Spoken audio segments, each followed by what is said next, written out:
Europa que o vi. Foi na Europa que o conheci.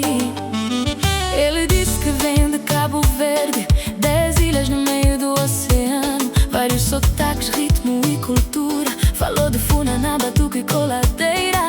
Engraçado, a língua também é crioulo, uma mistura de português e sei lá que mais. Ele disse que a saudade lá se chama morna. Me contou de cesárea, de voz descalça e mansa. Ele falou em Crebuchel e o meu mundo parou. Eu perguntei o que era. Ele rindo disse: é o jeito que o meu povo diz quero-te muito. Ai, conheci um crioulo. Ele fala diferente, estranho mas sensual. Ele fala busta direito, mico bom é eu e tu, boa comigo é tu e eu. Gosta de boa é o que queria, gostar de mim. Ai, conheci um crioulo. Ele fala diferente, estranho mas sensual. Ele fala busta direito, mico bom é eu e tu, boa comigo é tu e eu. Gosta de boa é o que queria, gostar de mim. Ai, esse doce sotaque das ilhas, mistura de África com tom de Portugal. Soube de praia, Mindelo, cachupa e grogo. É busta direito pra lá, é beijo pra cá. Cabo Verde me ganhou sem eu nem atravessar o mar. Ele fala com a alma, eu escuto com o coração. O crioulo é música, é pura sedução.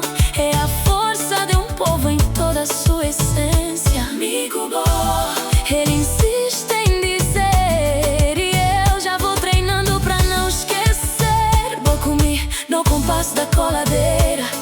Me ensinou que sabor é viver a vida, sabe? Ele diz nha cretchel com brilho no olhar. Eu nem preciso de tradutor pra entender o que é amar. Ai, conheci um crioulo. Ele fala diferente, estranho mas sensual. Ele fala busta direito, mico bom é eu e tu, boa comigo é tu e eu. Gosta de boa é o que queria, gostar de mim. Ai, conheci um crioulo. Ele fala diferente, estranho mas sensual. Ele fala busta direito, mico bom é eu e tu, boa comigo é tu e eu. Gosta de boa é o que queria, gostar de mim. O sotaque abraça, amor a beza.